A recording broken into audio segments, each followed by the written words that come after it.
en parlant Facebook jama au Benisu au parlement que Idriss Martinez qu'on pourrait kumagano kana sa machina vidéo bina bul jumene sans fait anga china vidéo bina bul moya mbako de sans fait en parlement solo be aller de en contacter ako kabe fait antuma dama maya mbako la Afrique ko tumula ako aleka furu gono maya mbaka do tumbi kale ka maya mbaka muso demso flale tumba bulu ko maya mbaka demso tumbi na aleka furu so gono dumodu ube jinte basudu ububaro be bokenema nale anya fache ale cheba fuka kana nunko nun jatemne comme ale bora mun kala male bolen ko so gono kalu saba ko fe maya mbaka demso kelembe no ja o kon kono mando ale chela o kera ale ka furu sakuni ako est-ce qu'en flène wakati mla sisa maya mbaka ko ye amasedable yawa ko sabula maya mbaka flène ale kumbe takado cheni musoka mun nuntu je kodon o madelika ko yi donc abtanya yurula cheni muso ya beketo ko nga 600 temsonu de mun don hal maya mbaka yare to don sabula be film porno le o be jenati ke position be don ko donc est-ce que maya mbaka la faye o masedable ni folo temsonu kumbe do fuso kono uni dara ko bo jeli baba kayira ka foko karsa soro la su o ba yira ko akunti akunyelo don anye ko be yira ngabi demsonu ni ba anye yira maya mbaka la ko est-ce que a commencé d'abord bon pour que le débat est débattu nous combien on parle ma den ko style de woli na le kuma ñoo fait donc mo be den ko style de bulu anga je ko na me ñoo fait débat ay nous si waraba big respect à toute l'Afrique boni Idriss Kundwa ga kuma quoi mais amase ka kuma bon chama ere kan contacter ko kaye bon kuma to kuma chama Idriss ire bola ka nyafo aya connaissance maçon tu vois voilà amase ka akoka tout mais nere bena bo ka détail di kum bo chama fene kan wole ka demande kenna tu sais kuma mno ko galente quoi ko muna Afrique fait encore do kuma fait ko mayomara il sait que chama ba to mais chama malon ça dit en Afrique en vani furu tout me ke en damela musokoroba do kumbe bla konyo muso kan accompagner quoi kuma dola Afrique sunguru koro kumbe furu ate foi nyelo oye andamere islam ite ni utala de ça dit ali kafiri re na be furu ça dit kafiri muso na be furu kuma dola abe so quoi et c'est que chama gon molo tu vois ce que veut dire mais si ça akonya ere dabla la mo chama be demander quelqu'un comme muna dabla ne va fongo muna ate dabla mais mogo be bara do kele kan nafa soro lawo iba ke kundo le kamao musokoroba kumbe la konyo muso kane kato blasera sabula otekulon ha na dayele ngo dam sogoni no ole be dayele nga dam yele lawo jomena farai kan ko dayele e yo famwa 6 ans ibe demiseni fitini soro santani fila abe furu sana e furu ibe ta soro ateso aka chelon kaba donc kodo kumbeke abedabla don faut kana tunu peu mais 600 Afrique ambe doye obe akokele na me achama be je dis bien achama te ke changade do be ni kokele ke dugu ba kono obe ta sunguru do furu en billahi beta soro o kare kele ngono ha chemiseni be bolani asunguru toy do be ku monter konyo muso be do billahi ha ni ka che a samakana kwa ina kali ala la ko amuso kumbe soa aba fine billahi ani ala reche ko amuso kuteso mais kuma do obe ku le monter ka muso koroba do sadi ala ka business ke olube do ko muso ka fo ka soro la so obe she jeli bom e ala ka gringa bo kuna wolode ka soro papaga mais kuma do la chere be ye obe kuleni amuso toye kuna wolode haka kuna wolo haka dugu kuna wolo haka ba kuna wolo kaso cheba lo papaga akunteso e laga to suruku obe kulena toye ite gringa boko chante wa akunteso ni muso sorla so ha ay nyingali ke minu ba ko kalama billahi alon folo kuma do la atesika foi ke ayre anya muso korba kuma do semani tulu bedeo kausama utesika foi ke obe bara bega gadoma mais bi obe kuleni do to ko o sorla so ka fini jema boy he amaya dolata e sorla so bi ebe kla ka son fajila katiko che okuma iba fle nalo malio amayo makako ke ma fine bibi nake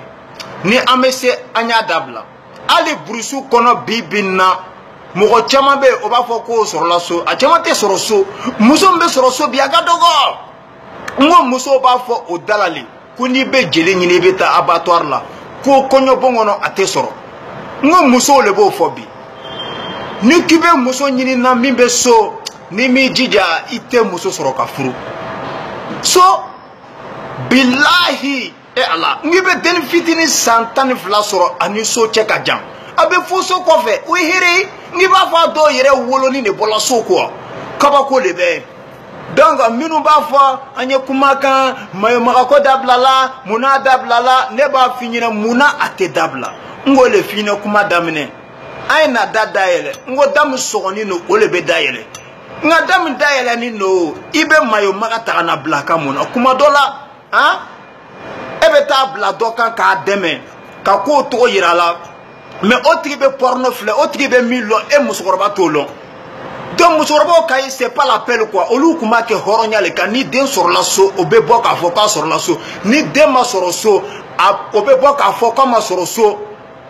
kuma dola ababe dugubla ko ale den ma sur so mais bini sur la so beba fima ko ni gawale musoroba san bi saba hein ja kuté folo ja gawale mais ni muso sur la so non andame klalana atisika nyafo billahi atisika nyafo folo la muso koroba le kumbe do sunguru koro kan sunguru koro kuma do san bisaba amafuru a disi fanno tatai apapa kamelo ngoro na fola kamelo ngoro idrisi e kote ne kote eni ne anye kalabanchile na fola kamelo ngoro sadi e ala kamelo ngoro mi fala ni la comme les mandela sisi la hein ibe ta soro o san binani o mafuru folo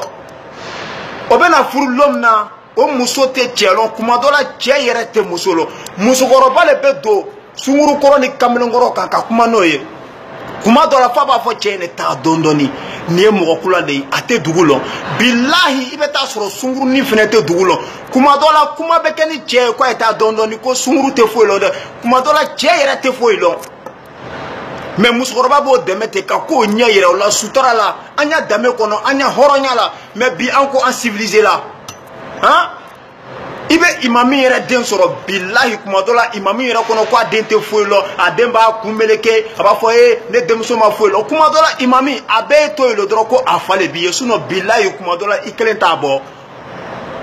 anu ya éducation clara nao antame clara na be ko lu civilisé la amake tuabuye amake anyere ebe se ka fam to do folo la ala mame sunguru koro san bisaba abe furu ibe ta soro ate chelon ate foilo ngo muso koroba ba demele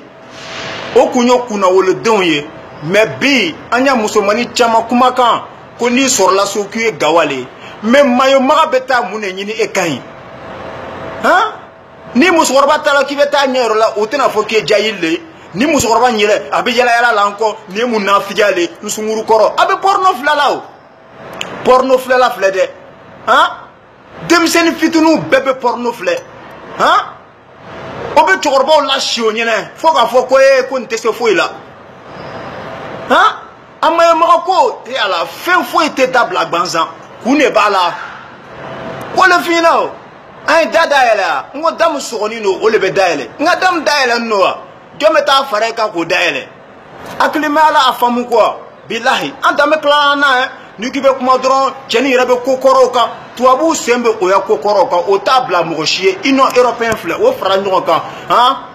mais beba kan défend beba culture défend ane we ngunu mana to ne fo anya yella ngo muso le kanifo ko ni be jere nyin na kibe ta abattoir la o to soro konya bogono anya musokoroba chama be oba système kelenge mais chama ta ke changa de obe kuloni chama to ye ko sur la so billahi a chama be je dis bien a chama auto sur so obe kule monter hein musumuru do be quartier bebe bona den to ye do reba fuima ko ni jama chigile ni ta kule dro ka kasidro aleba arela blaye o muso kelembe do konyo bona o abe plaka kulono to ye ko asur la so ko kuma e ala quoi qu'un kuna wolo okuma aka kuno sowa pereti o jeli bola kunela suno akpon pasate big respect à tout le monde conscient Idriss awala wala la voilà donc j'espère que vous avez bien constaté les comment la main dan ko sale ka kuma ko fa wajira ka fa amflene wati ne ko bi mayamba ka ko ale sera dablay sabula na fa fo itala tuni anga société kono la donc anga shuna di ba ko mbodi bulu j'espère que oy famille so shuna di bala haketo boka sallallahu muhammad au kambe